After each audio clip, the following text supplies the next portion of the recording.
Hello everyone, welcome to another Reaper podcast. This is episode 53. Today's day is Tuesday at 5 o'clock p.m. as usual. Now, this podcast is the most satisfying one. Why do you ask? Why do you ask? Well, put it simple, I have an announcement to make. I have an important announcement to make. This important announcement to make decides the fate of the Reaper podcast. As y'all know. I do have a co-host, which is Zach/Nico from Wacko Zacko Reviews and the Wacko Zacko podcast. But I want a second co-host. I don't want just one. I want to be greedy here. I want a second one. The reason why is because I don't know. But I just wanted to. So I have an announcement to make of that. Now, the other great, wonderful thing about this podcast is, in fact, the Realxing interview. Yes, I know. The last Realxing interview had Kyle Hester, who's doing wonderful with the Preacher 6 movie. If you guys want to know more about that, go to at Preacher6 on Twitter. Go to his GoFundMe page and check out Kyle Hester as well on Twitter. He's an amazing guy. He's awesome. I actually have plans for him to come back. I want to wait a little while so he can get more money and funding and whatnot, so that he can come on and talk a little bit more about the movie, about what's going on, yada yada yada. But this Realxing interview is going to be none other than the legend himself. The man that was and still is Solid Snake. Big Box. The hell's wrong with me? Anyway, back to it. Big Boss, a Jedi from the Old Republic. The writer and director of X-Men 1 and 2, the writer for Scorpion King 1, the writer for Watchmen, and so on and so on, and now the writer for the Tron movie, or not Tron movie.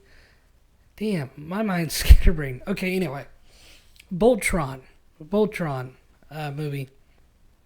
It's an amazing thing. David Hayter, everyone.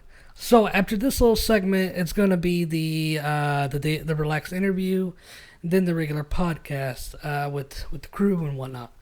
So it's an amazing thing. We've been talking for a while. We've just been off and on talking. He's a busy guy, of course. I submitted to have an interview. That was like a while back. I said he was busy and stuff. I'm like, cool, whatever. Then I get an email back going, hey, you want an interview? And it's like, yes. So they booked down the interview. So, yeah, it's an amazing thing. I'm so excited. I'm going to be, energetic. I'm going to be nervous. I'm going to be, you probably hear it in the interview that I'm so nervous and trying to be professional and stuff.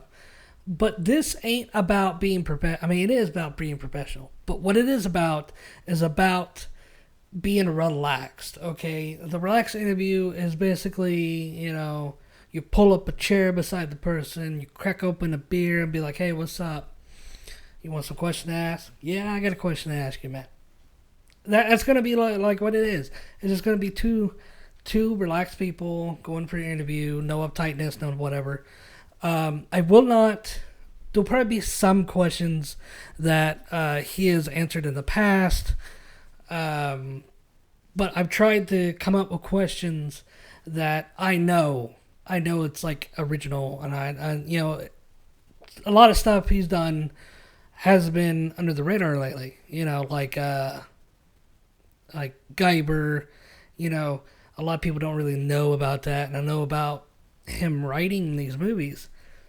And it's an amazing thing to go under the radar, It is amazing, but it is To some people, not. Because, you want to be noticed. You want to be like, dude, that guy wrote that movie and it was awesome, or that guy fucking played the voice acting in that game and that was badass. You want to be known. You want to be known. So I got a couple of questions to throw at him. I will not dig up some shit about Kojima. We know how David is about it. He shared his feelings time and time again. I will not revisit that. Okay? That's the one thing that's a no-no for me. I won't revisit it. I won't open a can of worms or whatnot. This is supposed to be a relaxing interview, not a get pissed off or whatnot interview. I don't know what's going to happen. I know that I'm a theorist. I know that. I'm a Metal Gear Solid theorist. But, this stuff is actually split between. I'm not going to sit there and go to him and say, hey, you're in with Kojima, ain't you? You dirty. No, I'm not going to do that. It's just a relaxed thing. Most of the questions that people have asked are the same questions that I have on there, which is pretty cool. So yeah. So guys, we're going to cut to the chase here. So, here we go. Okay. We're going to go to a very short little break. Then we're going to come back with a relaxed interview. Then we're going to come out with another break. And then we're going to go with the original podcast. I'm very excited and very humble, and it's awesome. I love it. Thank you guys so much. And here we go to the break, and then I'll see you guys later. Woo!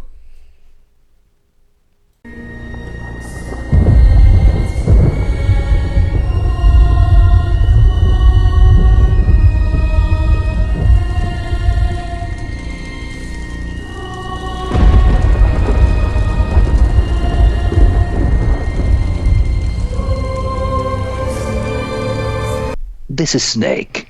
Reaver, can you hear me? Kept you waiting, huh? Hello, I am here with David Hayter for the relaxed interview. How's it going, David? Hey, pretty relaxed. This is the relaxed interview, so pretty much it's just like two dudes kicking up a beer and talking to each other. Love it. So, all right. Oh, got that going. Now, what is it you like to be going for? Actor, voice actor, or writer? Which one do you love the most? Oh, well, I have varying degrees of love for them all. I always say that acting is the greatest job in the world, but possibly the worst career in the world. Whereas writing is sort of the opposite, or at least that's what I've found. So, I love being able to make my living as a writer and being able to create my own projects and have a little bit more control over my life. But I also love the job of acting. So I don't really pursue it too much anymore. I just sort of do things where people ask me to do them. And I was in Toronto last weekend. And some friends of mine were making a sitcom, and they asked me if I'd be in the pilot. It's called Fair Trade. It should be coming out soon, and that's FARE Trade, and it was a blast. So I just do whatever seems like it'll be fun. That's not a bad life. I'll be looking forward to watching that. Thank you. We all know you did Guyver Dark Hero. How was that doing that movie? It was awesome. We shot it in '93, in the summer of 1993, and mostly on a soundstage in Van Nuys and up in the mountains in the Angeles Crest Forest, and it was great. It was like going to summer camp with a bunch of awesome people, except you were making a movie, and I got to be a superhero in it. So it was pretty good. All the way around. I actually have that one and the first one, and I prefer the second one a lot. I mean, not because Sure. it's more, it's like Power Rangers but mature. Yeah, well, and the second movie takes it a little more seriously. The humor isn't quite as broad, and they're both quality films, of course. But I'm the second one, so I prefer it. We all there was a Hope for Guyver 3. Yeah. Is that going to happen anytime soon, or is there still hope, or is that dead? Well, I would say there's still hope. The problem was for many years that there were complications with the rights, and it wasn't easy to clarify who owned what, and so I know that that was a hindrance. But I spoke to Steve Wang at a party, the director, the co-director of the first film and director of the second film, and he said it's a possibility. And I was like, I could come back and be, Daddy Guyver or elderly Guyver, and he was into that. So I don't know. It's independent sci-fi filmmaking, which is difficult. But I can't say that hope is dead because we're still talking about it. Well, that's great to hear because I love the franchise and the way, the manga, the anime, and all that, and Yeah. it's pretty interesting sci-fi.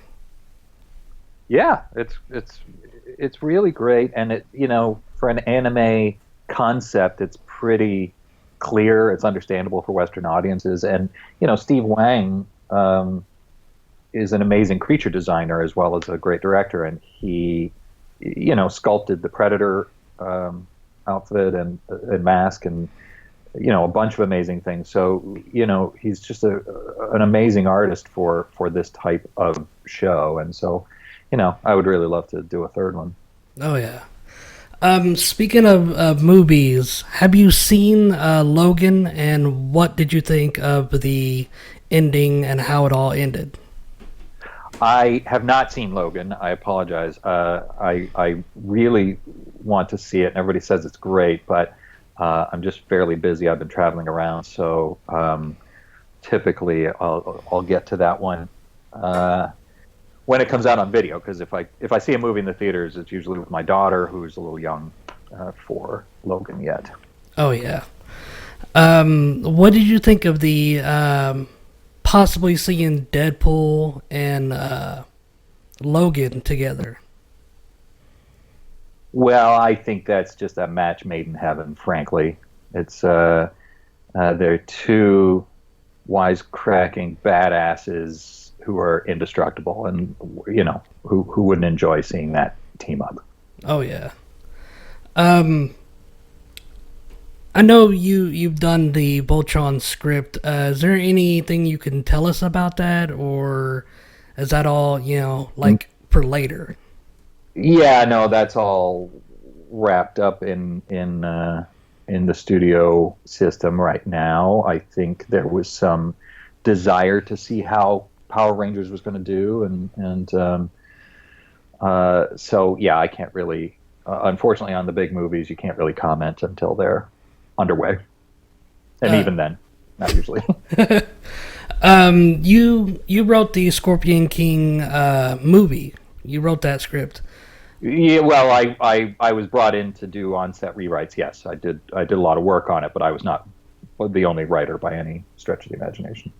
Okay. How did they approach you for the second movie? I mean, was there like an angle or something that you didn't like, or? No, no. Actually, it was a friend of mine that reminded me before John Fugelsang's tweet that I had that conversation, that they asked me about, Scorpion King 2, and I was like, I don't know, that's a sequel to a prequel of a remake of a reboot, and so I'm not really into that. But I just didn't do it because I don't know why I didn't do it. I was probably busy on other things, and because it wasn't the first in the franchise, I figured, I would do something else. I'd say you made a wise move on that one. I haven't even seen that, but Well, yeah, I don't know. I probably didn't get the sense that it was probably going to be straight to video or something like that. So I didn't pursue it. what's your thoughts on indie movies out there? I mean, there's some bad ones and there's some good ones out there, but I just want to know your initial thoughts. Well, I think it's an amazing time for indie filmmakers. I started with independent film. I made a little film called Burn in '98, which was a $250,000 film, and we had to pay for film development and negatives. We could only do 10 dissolves or what they called optical effects, so like transitions or whatever. We were budgeted for 10 through the whole movie. Now you can shoot it all on your phone and edit it on your computer and put in as many transitions as you like and do your own visual effects. And so I think it's an amazing time for independent film. And what that means is there's more access for filmmakers, which means you're going to get a lot of really cool films, and you're going to get a lot more not as successful films, but I think the process has been somewhat democratized and left open, particularly for genre people, to make sci-fi in a low budget way and in an independent way, like this movie Life that just came out and is an independent film, and I think that's pretty cool. Have you heard of that? Life is pretty much, people are thinking that's a standalone Venom movie. Oh, really? No, I haven't heard that. Yeah, there's a lot of people saying that that's a stand, like it's secret and it's standalone Venom movie. You mean done independently of Marvel and Sony? Yeah, kind of like in secret, so that nobody would know. Maybe.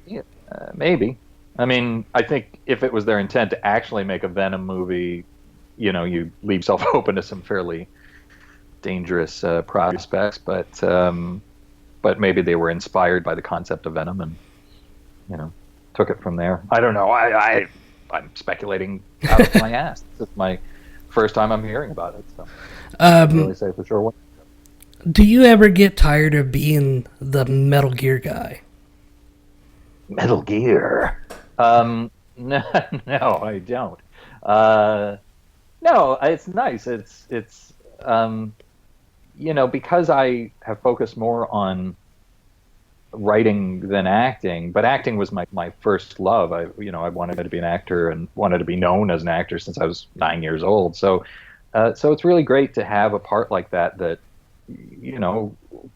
gives me a lot of fans and attention and people really love it and have had their lives affected by it. So no, I think it's great. I don't care what people say about me as long as they're saying something. So no, it's pretty good. Okay. Has Konami contact you at all for Metal Gear? No, I haven't spoken to Konami since the whole Kiefer Sutherland thing, but they're certainly free to call me if they like. Alrighty. Have you ever heard of the whole ruse cruise idea of this whole thing being a ruse and that you'll be eventually coming back and stuff like that? Like Haido is just doing this ruse cruise thing and... Hideo, yeah, I mean, I guess I've heard things to that effect, but if it is, I'm not aware of it yet, and I don't think that Mr. Kojima's break from Konami was a ruse. I think that's a genuine rift there, unfortunately. So who knows? I mean, you know how video game franchises go. They could plausibly bring me back, but no, I've not heard anything to that effect. Alrighty. What do you think of Jordan Roberts, the director of King Kong, taking over the Metal Gear Solid movie? I haven't seen King Kong yet, so I don't know, but people seem to be enjoying it. So, a director like that is clearly getting movies made, and so that bodes well for the project, and clearly he knows how to handle a big film. So what were his credits before, do you know? I haven't really known, but I know King Kong was the one, and my son went and seen it, and he came up to me and he was like, "Daddy, you have to go see this." I'm like, Yeah. Okay. Nice. Well, that sounds pretty good. Let me see here. Jordan Roberts. Jordan Voight Roberts. There we go. Uh, yeah. Well, I have not seen any of his films, unfortunately, but hopefully he'll be great, and hopefully it'll get the movie made, and because I would love to see a great Metal Gear movie. I would too.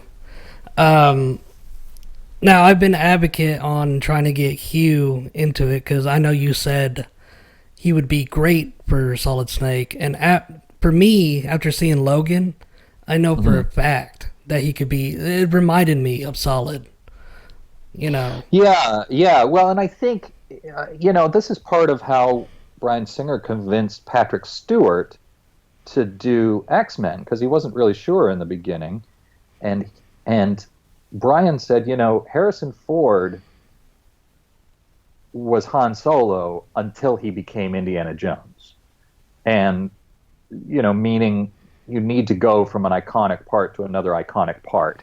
And I think Solid Snake would be a great transition for Hugh, because he's great, because he really, he looks the part, and because he's just a great guy who I have a lot of love and respect for. So I think he would do a great job.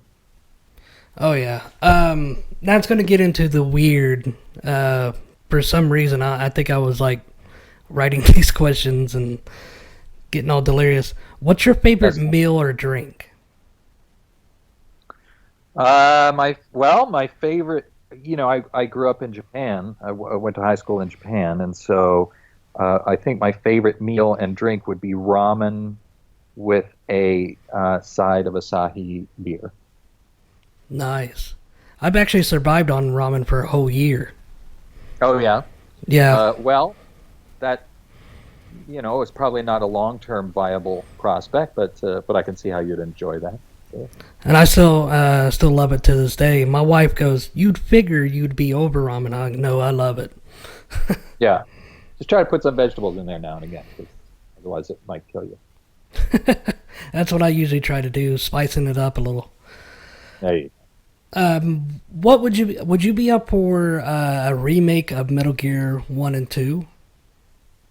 Oh yeah, of course. Listen, I would play Snake anytime, anywhere. I love that character. It means as much to me as it does to many of the fans, and yeah, I'd totally be down for that. Alrighty. In the tweet, you were mentioning that you were meeting John Carpenter. Could you talk about it? Was it like a friendship thing, or was it you guys were talking about something, or? It's a business thing,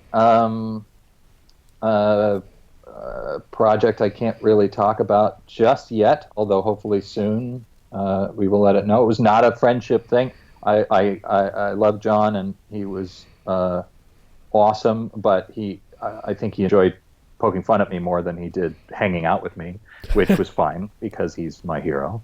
So yeah, we were talking about a potential project, which hopefully will come together soon, and I can announce to the world. I will let you know. That would be great. Yeah. Hopefully it'll be another escape movie. We'll see. What does the voice actors protesting and stuff? What does that mean for you as a voice actor to get a point across where you guys need to be treated fairly and equally? Well, it's the evolving struggle of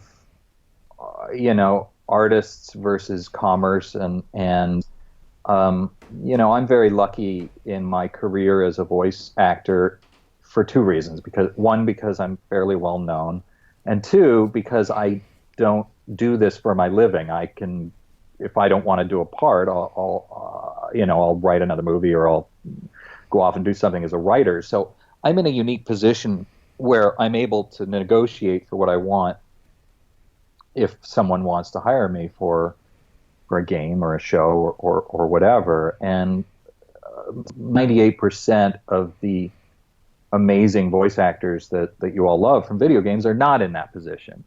The companies will just replace them or do something else if they're not willing to work for scale, and which is fine because you need to be financially responsible when you're making a game. But I think the argument from the voice actors is if a game makes $1 billion,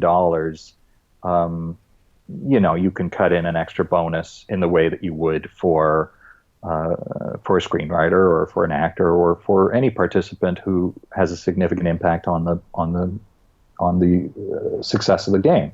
So when this whole thing started, the Screen Actors Guild came to me and asked if I would help support the voice actors in their fight, and I was happy and honored to do so, because I don't think what they're asking for is very much at all, and I think that you have to sometimes force the evolution of a particular medium. It was the same thing with home video for writers. It's the same thing for video games. It's the same thing for the internet. These are all new territories and need to be, well, home video is not anymore, but it was at one point. People will take advantage of you as long as they can. The companies will take advantage of you as long as they can until you stand up and say, I think we can bend a little bit here. I think we can evolve this process a little further. So I wish, my brothers and sisters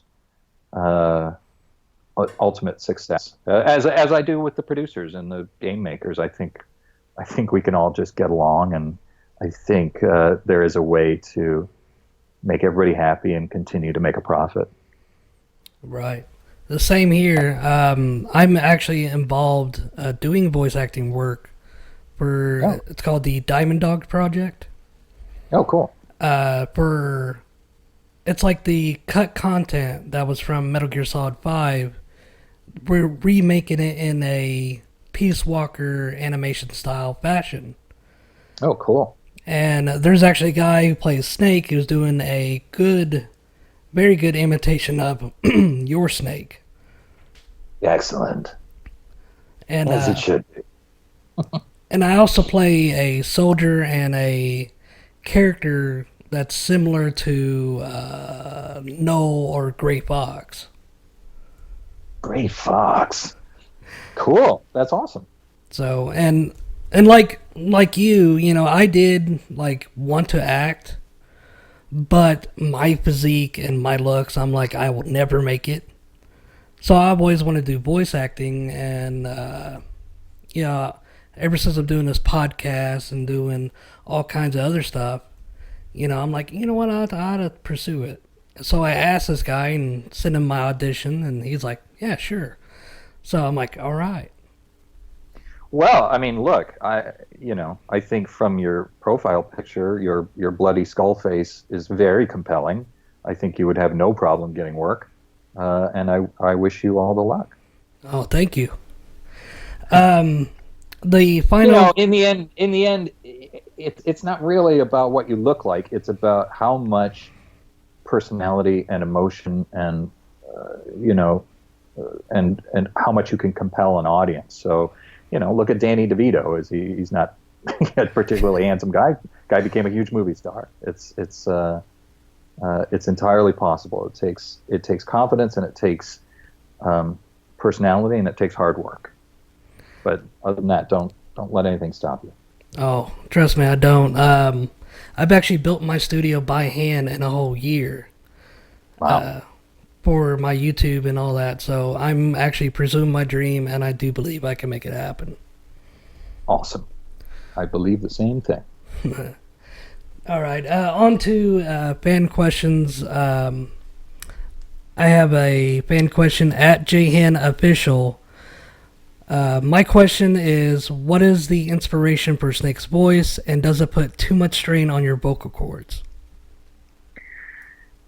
It does not put too much strain on my vocal cords. It's fairly easy to do now. particularly the older I get. The inspiration came from the script. I was originally playing him a lot closer to my natural voice, which is like this. And then I realized he was already retired. He was being drawn out of retirement. He was already a legend, and he didn't want to go back. And so all of that kind of came together into a guy who was older, a little more tired, a little more roughened by war.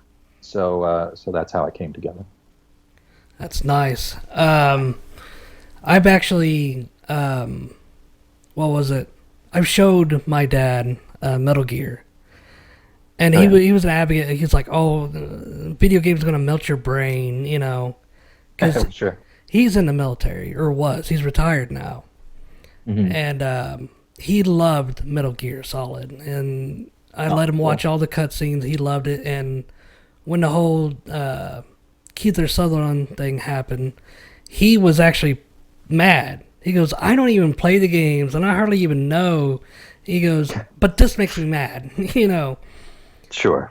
Well, I appreciate that, and from a military perspective, Hideo Kojima's research is so cutting edge and so comprehensive. It brings a lot of strange reality to the military aspects of it, and as far as the Kiefer thing goes, I'm on your dad's side on that. I'm sorry he was upset. Yeah, because he's been to 2 wars already and retired. Wow. He was very treated unfairly. He lost a comrade. Oh, jeez. And so I met the family and stuff, and it was rough. So me and him, we cleaned the Metal Gear, so much. And when he liked Watchmen. And when he found out that you wrote it, he was like, "What?" I was like, "Yeah, it's Snake." And it's a weird resume I've got, certainly. but yeah, I have another fan question who asked him why he blocked Futun Snake and can he unblock Futa Snake? Futa Snake? Futa. It's I know what it is. He goes by the name of FIB sometimes. FIB. Well, I looked up Futa Snake, but I didn't find him. What? How do you? At FUTA Snake. Oh, F as in Frank? Yeah. Snake. Futa Snake. Nothing came up for that search, which is a little weird. Oh, no, that's because I didn't do a thing. At Futa Snake. At Futa Snake. Okay. Why did I block him? I don't know. I'll unblock him and see why I blocked him. He probably said something stupid to me. Probably. All right, I've unblocked him. For now. Until you anger Snake. Well, I mean, it takes a lot to really annoy me, so he must have said something stupid. But then people say stupid things, and they're still nice people. So. Oh yeah. We'll see. So that actually concludes the interview, and thank you so much for coming on. Hopefully, we can get you come back soon. That sounds great. When I can talk about a couple of these projects, and thank you so much for having me. And I wish you all the best in your voice acting and your podcasting. I hope you continue to kick ass, Reaper. Thank you. I do have some lines. This is like a request from everybody that get you to say them in a Snake voice. Yeah, I figured. Hey, fanboy frenzy. You're pretty good. This is Solid Snake. Subscribe to Reaper's Phantom. Liquid!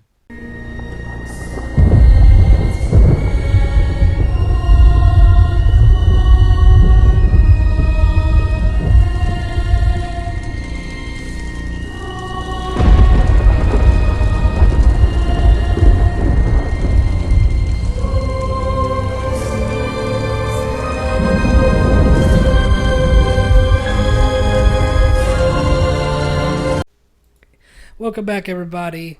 After the segment with the relaxed interview, now it's back to us. However, I have a special announcement. You guys know that I have Zach as a co-host. Hey. I want to make another announcement. I want another co-host. I will have two. Simon, do you want to be the second co-host? Hell yes. All right. Now I got my two co-hosts. Woohoo! Example how this is gonna work is pretty much I'm like the manager. I'm like that guy in the background who does and calls the shots. Simon's the one who is in charge of getting us coffee. No, I'm just kidding. Making sure everyone's pleasured. Exactly. No, he'll be the one to give us coffee and going, fuck you, and then drop the coffee and then walk away. Exactly. Oh man. So yeah, hey, look at this. I'm actually on time on a fucking episode of the podcast. It's crazy. Ooh, hallelujah. This is new. I know.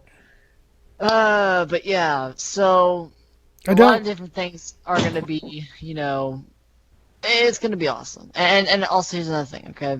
Like, we totally have heard the interview by this point. Totally haven't. It's totally not like, we haven't heard it or anything yet. Oh man, everyone's silent. Well, no, the interview. What this is this is recorded on a Sunday.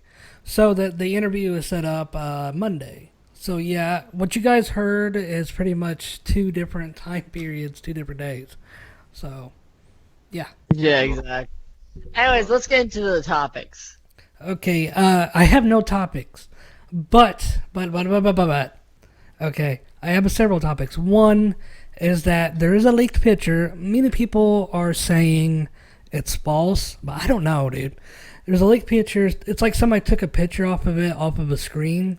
Is Emma Stone dressed in camo with the looks like ink over her eyes, just like Death Stranding, and supposedly that's her in Death Stranding. Oh shit! So people are saying it's Photoshop. I can't really fucking tell at this point, which is pretty fucking amazing. So yeah, there's that, and also. One topic I do want to bring over is I finished the season of Gundam Iron Blood Orphans. And any person that's a Gundam fan, any person that's a Metal Gear fan ought to watch this. Because it reminds me of Metal Gear Solid, The Phantom Pain, the way things are. Yeah. And Johnny Jan Bosch does a fucking badass job in this. Yeah. I remember, like, I've like I said, I've heard of the series and I've been planning on watching it. Like, seriously, I'm not even kidding you. So we just got Hulu, right? And I have just found just all of the different anime that I've heard people talking about, just on Hulu, and just like, okay, I'm gonna watch this, like this entire summer is just gonna be me sitting down watching anime. Dude, all the anime I want to watch, there's not enough time in a day for me. Yeah. Because, like, I watched Blood Orphans so much, and it's like, the Japanese season, of course, went ahead, but it won't air the English season until October, which is bullshit. Yeah. But, like... Is this like Toonami or whatever? No, Toonami, I don't think Toonami has even aired it. I don't think. Which is stupid because, to be honest, this is better. It usually takes them a little while to get the rights for something. Except for Dragon Ball Super.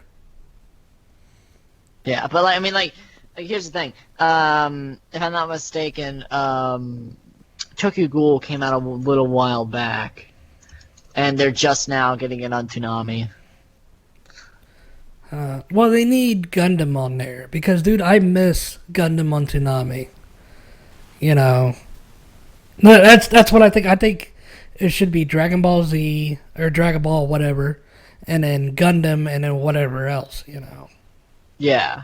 Because here's the thing: like Tokyo Ghoul started in 2011, and it's just now getting on Toonami. Like that song takes them to get the rights to the anime. You know what I mean? Yeah. And also, speaking of Dragon Ball Super, I have a theory about what's happening. Of course, I've been watching the Japanese because it's way ahead. But I think Goku is turning evil. Oh shit! Like, no, literally. Because at one part, they're having this tournament, and the tournament decides which universes get destroyed or whatever. It was Goku's idea. So he's been branded kind of like, he done this, blah, blah, blah. He got called out by the hero of justice from Universe 11 or whatever. Called him evil and shit. And dude, he kind of acts like it a little bit. Like, he don't give a fuck that he's being called evil. Yeah. I mean, once you're on the whole destroying universes thing, you kind of just realize, yeah, I am not good. You know. I mean, I don't know, dude. It's weird that it's coming off like that, and I'm just kind of seeing it. It reminds me of Raditz a little bit. I don't know if you guys remember Raditz. Yeah. The way he kind of acted, it just reminds me of Raditz. Yeah. But the movie that I went and seen today was the reason why, kind of late a little bit, was Beauty and the Beast. Fuck, dude. Fuck. That movie, I don't know what the fuck I was worried about. I really don't know. Because it reminded me of the fucking cartoon. I felt like I was a little kid again watching this. Oh yeah. All right. I will agree with Jayan in the fact that I did not like the auto tuning. Once Emma Watson started singing, it was instant. It was like, okay, that's what they're talking about. You know what I mean? Yeah, because the high pitch, like when she goes to high pitch, it fucking changes. Like it goes high and then real quick to medium low, and it's like, what the fuck? Yeah, it sounded really uncomfortable. Yeah, and they even did that with what is it? The ballroom scene, the most famous scene. That song was very auto-tuned, and I didn't like that aspect of it. But however, the Be Our Guest scene was hands down one of the fucking best in the entire. Oh yeah, it was the best in the entire movie. Did you realize who Clocksworth and the what's his name's the candle guy? Did you realize who they were? Oh yeah, I did. Once Clogsworth started talking, I was like, oh, it's Ian McKellen. Yeah, and then the other guy is Ellen McGregor. Is that how you pronounce his name? He does the young Obi-Wan. Oh, okay, yeah. As soon as I saw them, I'm like, holy shit. And then the funny part is, oh, by the way, spoilers. We forgot to put spoilers. Yeah. But it is a wonderful masterpiece. I'll edit that in. I mean, like... So don't worry, I'll edit the spoiler warning in. But, like, the thing is with this, it's a masterpiece, and I love it, because even the music, like when Belle's looking at the rose, and the music starts playing, and it's like, dude, that's the original music from the show, the cartoon. And it's like, holy shit, they went out of their way to make this, beautiful. I don't even know what I was worried about, to be honest. Yeah. But okay. Switching gears, have you seen Logan? Yes. I just saw it like the other day. It was actually the same day I saw Beauty and the Beast. What do you think of Logan? Loved it. What do you think? I think I think that it is the Wolverine movie that we've needed this entire time, and it's kind of sad, but also brilliant that they did it just now as they're ending it. Well, let me ask you a couple questions.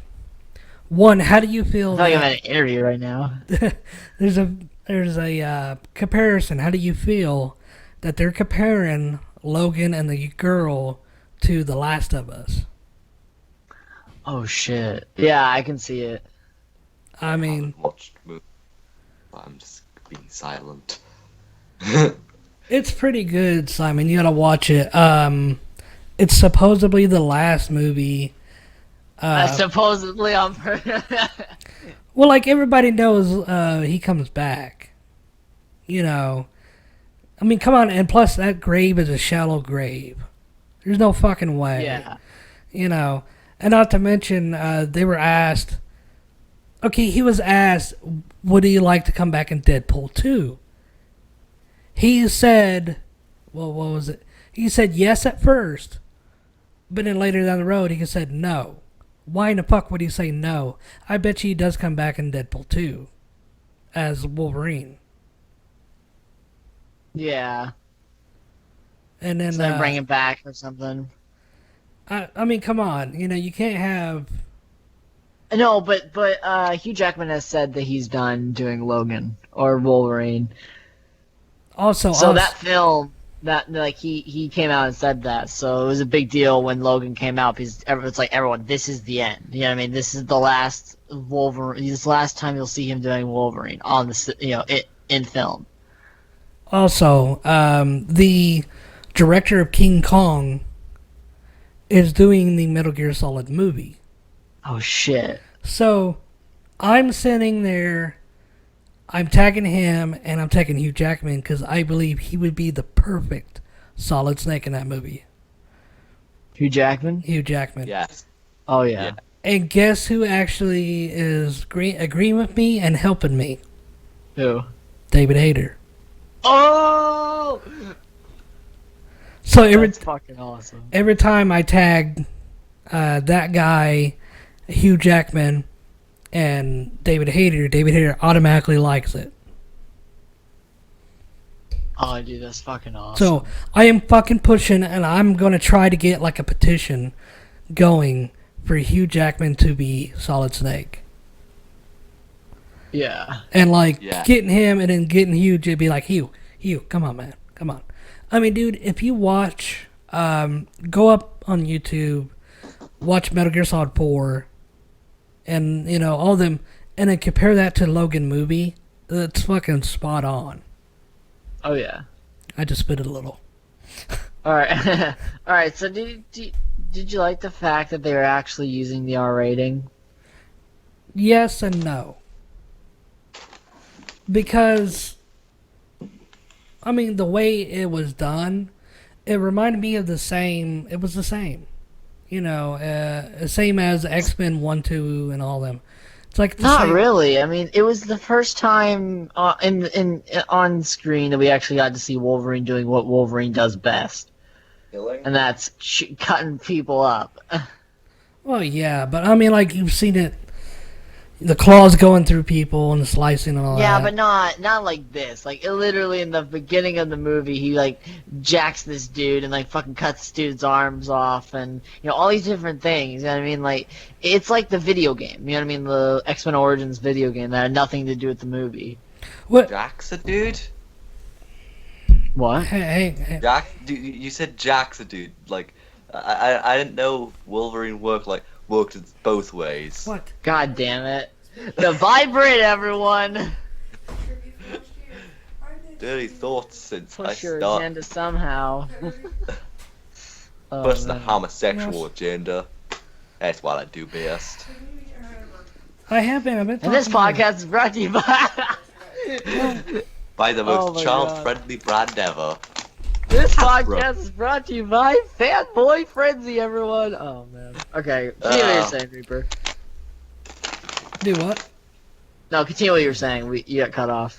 But like, how do you feel that we finally get to see the Berserker Rage? Oh, that was awesome. Or how about? Oh shit! Can I do plot? Can I talk about the plot twist? You know what plot twist I'm talking about? 24. Should we? I mean, how long has it been out? I mean, is it Uh, safe? I think it's still in theaters, so maybe not. But I mean, I talked about it in depth on my podcast. So if you guys want to go listen to an in-depth talk about the Logan, go listen to the Wackasackle podcast. I'm an asshole. Yeah, because I mean, if it's still in theaters, if it's like not in theaters anymore, I don't want to really talk about, you know. Yeah, yeah. But I know what you're talking about, and that's fucking. Brilliant. That shit fucking fucked me up. I kind of knew something was happening, but then when I saw, I realized I was like, "Oh fuck." You know what I mean? Yeah. Yeah, like we can't say what, but then something happens, and when the reveal happens, it was one of those things that I was just like, "Oh fuck." Did you know that's him as well? Yeah, I know it is. Like that was that. Because like also- at first I thought it was CG, and then like I kind of watched closely. I'm like, no, holy shit, you know. Yeah, that fucked me up as well. I was like, Especially with Jesus. the professor, dude. That kind of. I was like, no. Yeah. All right, we're getting you're getting pretty close to spoiler territory. Yeah, it's better not. Okay, so we're getting kind of close to the Gladio DLC for Final Fantasy 15. And I've researched it. There's still no fucking price on the damn thing. Oh shit. I don't know if it's going to be free or not. Yeah. And hell, I, I don't know if I'm going to pay. If they come out and say it's $14, fuck that. I ain't paying that. Yeah. No. Wait. So, what is the DLC like about? I think it's basically like Gladio, like in the plot. Basically, he faces a point. He faces something where he gets kind of bested on strength, and he kind of realizes, shit, I need to be stronger. So when you're off to the city on the sea, forgot the name of it, but he's basically like, yeah, no, I've got to do something. Be right back. Yeah, I think it was train. And, Yeah. you know, he comes back and then never explore. And then when they asked him, what was you doing? He was like, you know, some stuff. And it's like, motherfucker, you know. So I got Mass Effect Andromeda. Oh, So, what do you think about Mass Effect Andromeda? Slow as fuck. The gameplay or the The story? Overall, it's like slow. Like, you know how in Mass Effect, it's like, boom, you're there. You know what I mean? A few tutorials, but you got your ship. You know where to fucking go. You can free roam, do whatever the fuck you want. This thing takes forever, dude. I think I played 2 hours of it, and still, I don't have my own ship. I don't have shit. I don't have a crew. You know. Fuck. You know, I'm running around, and I still don't know the time period of this shit. Like, I don't know if it's before, or I feel like it's before the Mass Effect series. Yeah. But I think they said it's like way after. Didn't I think? Do you think that it went downhill after the third one? I think it's like the Assassin's Creed series after the main character and a couple other main characters kind of died off. Was they don't know what the fuck to do now. And then- Yeah. After Ezio, things kind of just were kind of just like, what do we do? Yeah. Colonial America. Well, and see, that's the thing with Assassin's Creed now that pisses me off. It's like, okay, with Altair and Ezio, we got those two stories from fucking birth. Well, maybe not Altair, but from birth to death. And there were, what, 3 or 4 games? 3 games. 4. Yeah, I just realized in the second game you see him like, no, you don't see him like that, but you see like, him at birth. You literally play as Ezio when he's literally just been born. Yeah. Yeah. You kick and shit like that. But, like, So that he's it spanned out for, like, what, 4 games? And then now they're going to, okay, this game is going to be one person. And They then did 3 games. 3 games? Are you sure? It wasn't 4. Yeah, because there's I'm literally holding in my hands right now the Ezio trilogy, and it's Assassin's Creed 2, Assassin's Creed Brotherhood, and Assassin's Creed Revelations. Well, you have to put Altair in it because Altair is in. You don't play as Altair, but his story. But he's in Revelations. Yeah, he's in. Finishes in Revelations. Yeah, his story is pretty much mingled with all of that shit. But if Yeah. we're talking about Ezio, then it's 3 games. Yeah. But, like, after that, it's like, we're going to the, Connor, and then after that, it's like, cool, we're going to get a lot more Connor. Nope, we're going to get another person. It's like, okay, cool, maybe we'll, nope, another person. It's like, motherfuckers, stay on the same person, Yeah. For the 4th game, did they do? I played a little bit of the 4th game. It was really fun. Did they? I never like really paid attention to the story. Did they do that in the 4th game or no? What do you mean? What did they do? Like What? changing characters? No, Okay, I have a controversial opinion. I don't know if people would disagree with me on that, but I enjoyed the outside sections. Like in Assassin's Creed games when, like, 1 onwards before, but like they kind of dropped after Assassin's Creed Assassin's Creed 4. Like, I enjoyed that outside section where you could walk around and it's not fucking Same. like, and also especially the one in Black Flag, because you could walk around at Abstergo and like, hack it. No. Here's the thing about that. If you didn't walk around, then you wouldn't understand what time period this was going on. Because as you start walking around in Black Flag, there's a scene in which you walk up and you can eavesdrop on 2 people talking, and you hear them talking about how they have a person by the name of Desmond under lock. And they think that he might be the one. You know what I mean? Yeah, they like. And you realize what also time this actually is. Also, you do find a coroner's report, like in one of the hacked computers. You find a coroner's report on Abstergo when they breached the temple and discovered Desmond's corpse. Then yeah, basically what they saw happened to him. Mm-hmm. And yeah, and I am hoping and thinking next Assassin's Creed game gonna be the last one, because at this point they can't do anything else. Yeah. They would have to go to fucking Moscow. which that'd be cool. To go to Japan. Actually, the last I think one, they did. or the one that's coming up, is in Egypt. Oh. Yeah, actually, that's technically based on general fan theories, and that leaked image is basically people interpreting certain image.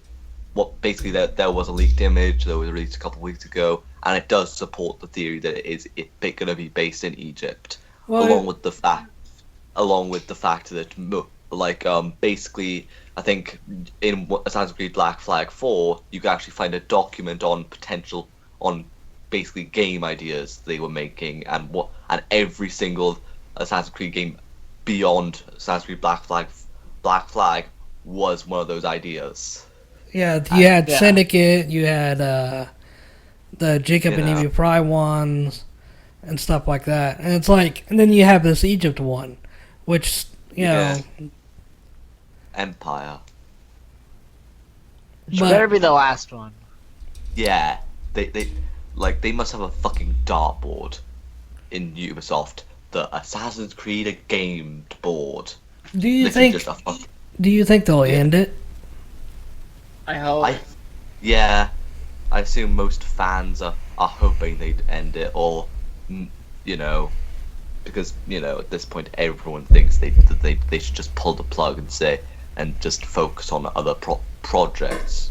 Watch Dogs is looking good.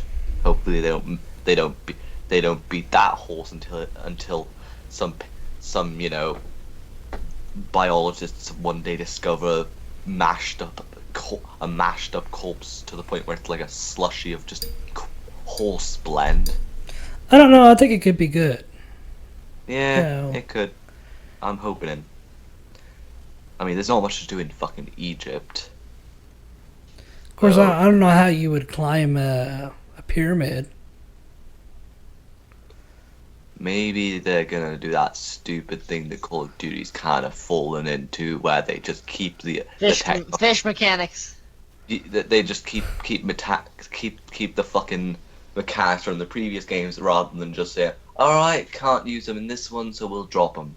They'll probably just hopefully they don't just try and force them in, because Call of Duty they kind of slipped into this hole of just Fish okay, mechanics. Okay, now we got more stuff, but keep the old stuff. More. Have you guys heard about that though? What? Yeah. It's I- such a meme. And No. Call of Duty Ghosts, they had their big selling point was fucking fish mechanics. You know what's funny? Super Mario 64 literally had fish that moved away from you. Really? Nearly a It's just fucking cringy. It's cringy because that's literally their fucking. Oh, we changed the gameplay. Look, the fish move away from you when you're in the water. we fucking revolutionized the fucking very field of first-person shooters. See those fish? Go in the water. Yeah, they fucking move away from you. We're fucking game changers here at fucking whatever company. We're fucking game changers. Pay us to make shit and we'll make shit. Honestly.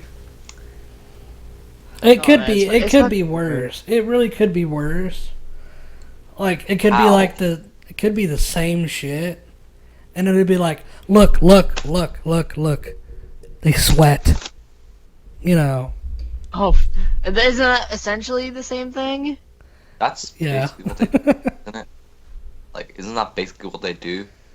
Make everything seem more cinematic, but also make technology. I actually Okay. asked somebody a opinion because I was like, should I get Titanfall 2 or should I get the new Call of Duty? And one person's like, no, don't get Call of Duty. It's shit. Get Titanfall 2. You know, Yeah. I mean, it's that bad. I mean, it looked good in the trailers, but to make a game that fucking bad. I mean, I don't saw. know. I mean, is this Infinite Warfare? Yes. Yeah, I've seen gameplay from it. It looks alright. Like, if you get a bundle, like, for the PS4, and you get Infinite Warfare along with it, then who cares? Modern Warfare 3 remastered, I think. Yeah, that's another thing. It's like, we're remastering one of the most famous games in our franchise. By the way, you have to buy the other game. Fuck you! Yeah, to me, Well, that was a stupid maybe. move. Or they knew it was going to be shit, so that's why they done that. Yeah, Exactly. to get some kind of reaction. I mean, hell, the Infinite Warfare trailer is like the most disliked gaming video on YouTube. Yeah. I don't know. If you go to Amazon, go to Halo 5 and look at the Oh, reviews. shit. The reviews are 1 to 2 star. My Yeah. god. I mean, for Halo 5. Yeah. I think it's time they put the Halo series to a rest. Like, it's been around since the time of the original Xbox, so. I mean, Halo is okay. It's just, I don't know. It's becoming, like, Gimmicky? yeah. And the thing is, you have other people mimicking the same shit. You know, like Call of Duty, that's what Call of Duty was trying to be. It was trying to be Halo. It's like, no, motherfuckers. I think like Halo 2 is one of the best in the series. I played 1 and 2, so What did you think about 2? it was alright. What about you, Simon? I've only played, I think, a bit of Combat Evolved, Halo Reach, and Halo 4. Oh shit. You know, I Halo- grew up with the original Halo. That's Yeah. nice. Yeah. Like, I remember when I was younger, my dad, like, my dad and me used to play the hell out of that game, you know. And it's one of those things that I look back on it, it's like, dude, you know, that was the shit back then, you know. By the way, on the podcast, I do want to get Nico kind of mad. Ah. Oh, I can do that easily.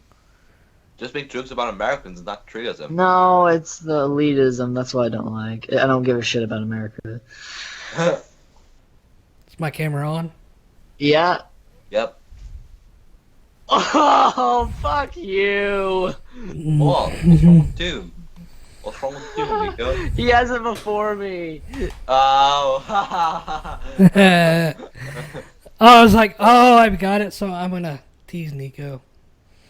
Oh, it's fucking great. But yeah, no, because like, he's like, oh, have you played it when it came out? Have you played it yet? No, I haven't. I don't have a PS4 and my PC shit.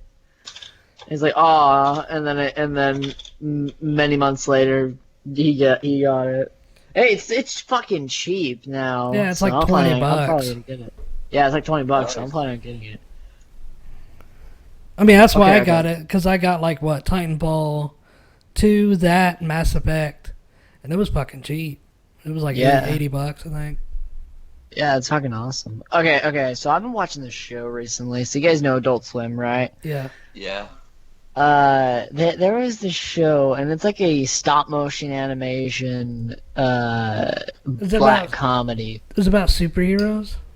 No, it's about it's a religious satire, like a really fucking dark comedy called Moral Oral, and it is fucking hilarious. Like, I've been kind of addicted to it recently because it's like each episode is just like the type of comedy that they do is just so fucked up, yet it's funny at the same time. Oh, yeah. Dude, I watched all of it until the last episode they aired.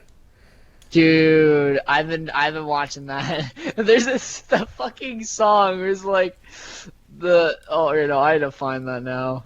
Hold on, let me find this. It's fucking like this show, man, is just fucking brilliant. It's dark as shit, man. I know, that's why I love it. Like, literally, the first episode's a Christmas episode, and then his parents end up getting a divorce because they don't want their retarded son. Jesus Christ. Well, the one episode I saw was that was funny was that Oral and his dad went out hunting, and they're like, you know, he can't shoot a deer. You know, he's like, you know, I can't shoot a living being. So his dad's like disappointed in him and shit, and his dad actually accidentally shoots him, I think. Or no. Either that or he accidentally shoots his dad. I can't remember which, but you know, he grows to hate his dad. His dad's like drinking and, you know, trying to teach him how to hunt, and he's not. And I think he accidentally shoots his dad, and he has to take his dad to the hospital. But no, like, it's so dark. Like, it's brilliantly dark. And like, it's one of those. This is my kind of show where like they just have these really fucked up situations. Because here's the idea of each episode: a religious thing is taken out of context or fucking blown out of proportion by a young kid, and he does drastic things to be to stay in the right. Like, there's literally in the last episode I watched, he got a fucking piercing on his dick because he wanted to please his wife so that they could pray together. But he's like, son, you don't have a wife, and he's just like, Dad, but I just want to do what's good for the Lord. It's fucking, like, the shit is brilliant. Like, I don't know why I haven't seen it, like, before. I've heard of it, but I haven't ever sat down and watched it. And his younger brother ain't really his brother. Or just like his half brother. And he's the one who's always screaming. He's, like, autistic or whatever. Yeah. And, like, it's implied that the dad knows, the mom knows, Literally, in the first episode, that was the plot, where they were going to get a divorce because he finds out that, here's the plot of the episode. So it's Christmas, and he hears a sermon before Christmas Day, like on Christmas Eve, where he says that, the second coming is going to happen soon, and that, Jesus is probably still out there right now, and so they're talking about how Jesus, Mother Mary and all that, and so the main character, this little kid, he mistakes his parents talking about his dad explaining how his wife fucked another guy and had a kid with, oh my god, my half brother is Jesus.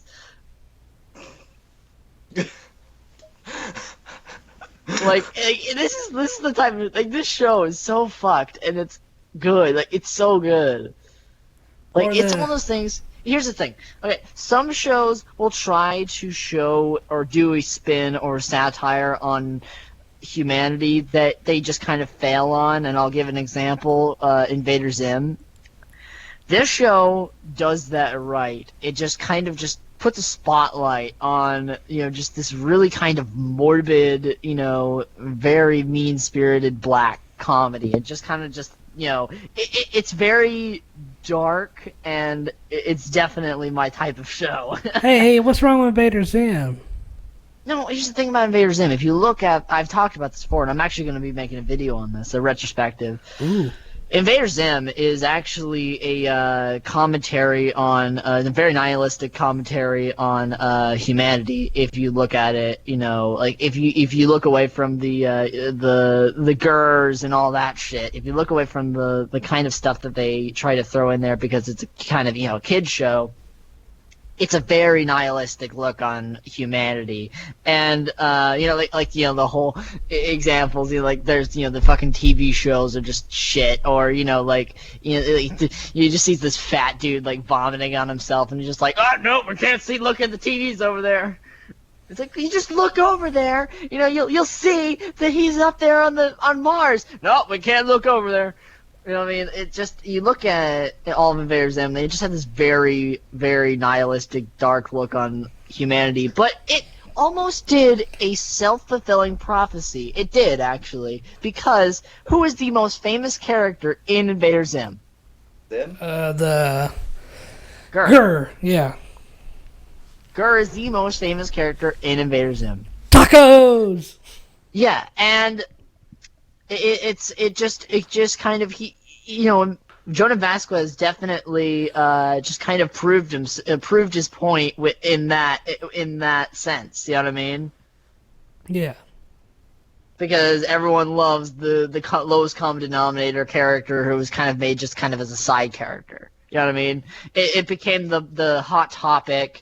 Edgy, so random XD fan, uprising almost. So goth, man.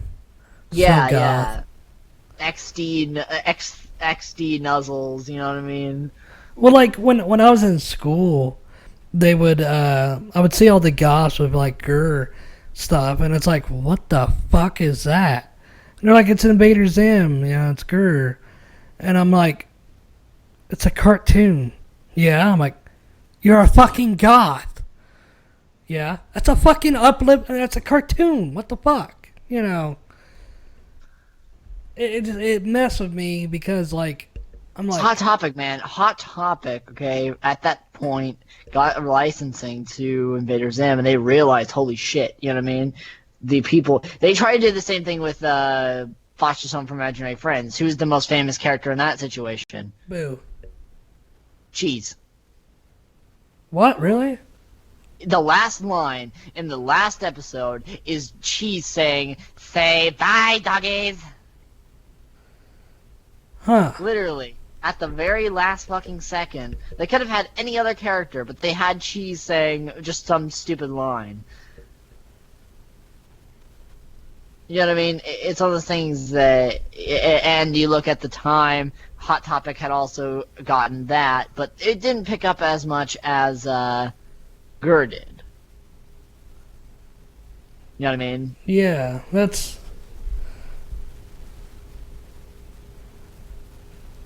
But yeah, I don't know. Here's the thing. I've always, like I said, I'm gonna be making a video kind of retrospective on Invader Zim because, like I said, it had this very dark, nihilistic. Yeah, the earlier episodes, the earlier seasons had a very dark, nihilistic feel to it, and then once you hit a certain point, you realize this is just fan pandering. And if I'm not mistaken, Jordan Vasquez actually left. He left the show, and he only came back just to cancel it because he realized it was going in the wrong direction. Yeah, I mean, what? The last episode, if I'm not mistaken, was the Christmas episode. Kind of reminds me of Final Fantasy 15, right, Simon?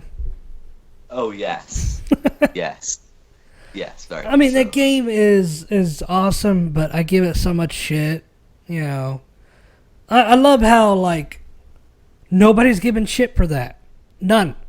Nobody is saying it's unfinished. Nobody is saying it's, you know, blah, blah, blah, blah.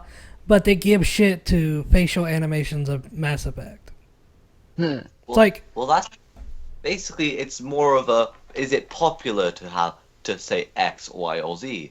It's popular to hit on Mass Effect because, well, oh, they fucked up in Mass Effect 3, so there's already that already residing hate for the Mass Effect series. Yeah. So basically, then so if there's a chance to make fun of Mass Effect on the next Mass Effect game, then they will take it within less than a fucking second, because it's popular.